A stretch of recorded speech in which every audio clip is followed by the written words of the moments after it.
The ego is something that is it's insecure. It's something that is in need of control. The ego actually is an inferior thing, but it's trying to act like it is something that is superior. Hence this schism occurs between the ego and between the unconscious or the self. There's a kind of a messiah complex at work here as well, I feel, that we project the savior type ideal on someone, and we expect them to save us, and we're not willing ourselves to kind of deal with this and get to the root of why we perhaps feel insecure, or why we feel we don't have enough power to run our own lives, basically. If we look at the New Age movement, for instance, which is another kind of trap in all of this, where people might end up, actually, they're looking for something so bad that they're taking all these things that are handed to us or to them, but it's not really based on any real understanding. It's still kind of coming from a religious type of perspective. People are genuinely seeking something new. They're genuinely seeking a new type of spirituality, or to better themselves, or to change something, but this is being hijacked.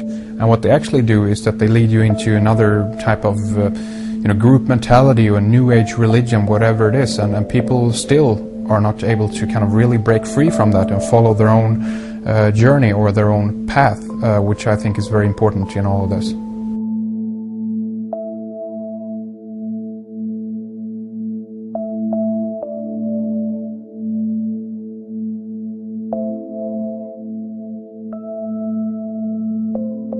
In the pre-Christian era, there were several cults of incredible power, most notably the stellar, solar, Saturnian, lunar, and mushroom cults. It is simple to see that worshippers of the lunar goddess comprised of the lunar cult. The worship of sun gods were indicative of the solar cults. The Saturnian cult, which consisted of Phoenicians and Canaanites, worshipped El or Eli.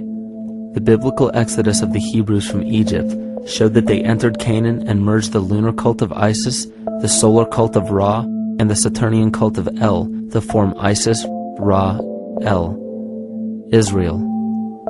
The old Israelitish cult and mythology, the Yahweh worship, the patriarchal legends, the sojourn in Egypt, and so on, are rooted in the religion of the sacred fungus, developed from the underlying fertility philosophy of the ancient Near East. The Jewish mitre, Muslim turbans, and military berets are derivations of the symbol of the mushroom cult. One of the first and most prominent, however, was the stellar cult, and a number of these ancient cults were created for shamanic purposes and earthly stewardship, yet some were taken over with different intentions. Just as you would imagine in any establishment of power, smaller cults formed within the main cults to worship individual deities. The cult of Mithras and the cult of Dionysus are two examples.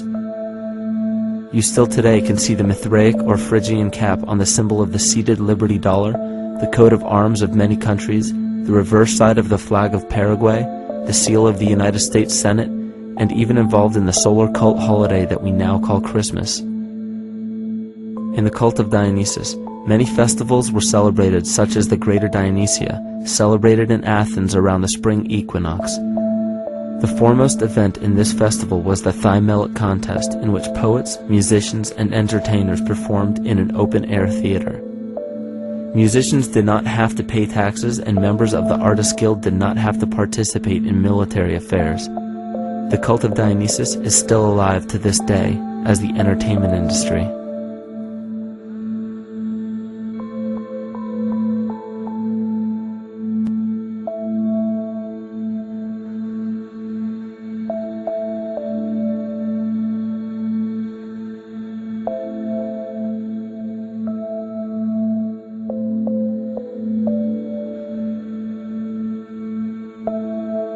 These cults still exist in many important positions of power throughout the entire civilized world. Yet the most important function of these groups is to manufacture the consent and complicity of the people. The conscious mind is the creative mind. It's the one that has your personal identity into it. It does the real thinking. And then there's a subconscious mind. Well, there's no entity in it. The subconscious mind is the equivalent of a tape player. It records behaviors, and then at the push of a button plays a behavior. It's automatic. It's a very convenient thing, because then we don't have to relearn all the time. Once you know it, you can make a pattern. The problem is that the basic patterns of belief and behavior that are programmed in the subconscious mind came from our teachers, primarily our parents, our family, and our community. So most people don't even understand how easily we're influenced by our environment. Every person that we encounter, every single situation that we're faced with, every little word that's said on television may not seem too influential to our conscious minds, but your unconscious is designed specifically to let every environmental signal influence you without your awareness. So the question is, are we leading conscious or unconscious lives? And now neuroscience has told us in the unfolding of our lives, only 5% of our life is controlled by our conscious mind, and 95% of the time controlled by the subconscious with programs from other people that were installed in there. And the problem is, it means when those programs are playing, we don't see them. And the skeptics will sit there and say, consciousness, archetypes, astrology? No. We create things with our hands, not our minds.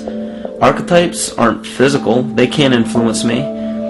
But when you think of the fact that we're only conscious of this small little fraction of our behavior, what we don't realize is that entire countries, entire civilizations that think they're free and independent, but are unconsciously too afraid to be free and independent, they will beg to be governed. And if they can't do it themselves, who do you think will consciously or unconsciously take that responsibility?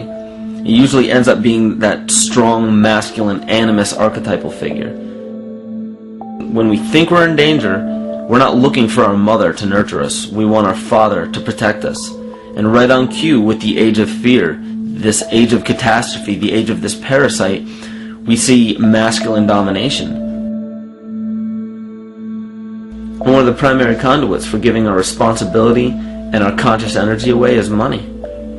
We surely don't want to admit that our dependency on money is flawed, because that would imply that the fault is our own. And God forbid we take responsibility for our lives, so we blame the money.